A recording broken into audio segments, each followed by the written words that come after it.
എന്തോ ഒരു വിവരവും ബോധവുമില്ലാത്ത ഒരു മരയോള അവൻ പോയിട്ട് ചോദിക്കുകയാണ്, അഖിൽമാരാ പറഞ്ഞല്ലോ ബിഗ് ബോസിൽ മത്സരാർത്ഥികളൊക്കെ കിടന്നു കൊടുത്തിട്ടാ പോണെന്ന്.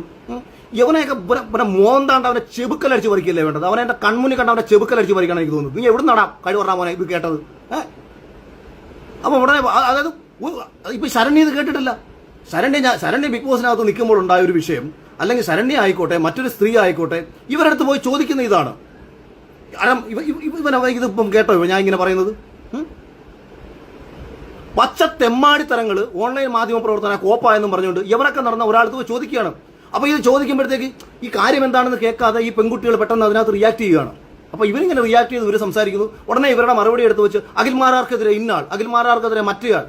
എടാ നീയൊക്കെ നിന്റെയൊക്കെ സ്വഭാവമുള്ളവന്മാർ ചെയ്യുന്ന പണി എന്ന് പറഞ്ഞാൽ സ്വന്തം അമ്മയുടെയും ഭാര്യയുടെയും ബെഡ്റൂമിനകത്ത് ക്യാമറ വെച്ചിട്ട് നീയൊക്കെ റീച്ച് ഉണ്ടാക്കാൻ വേണ്ടിയിട്ട് കാണിക്കുന്ന സ്വഭാവങ്ങളാണ് ഈ മാധ്യമ പ്രവർത്തകരാന്ന് പറയുന്നത്. നീയൊക്കെ എവിടുത്തെ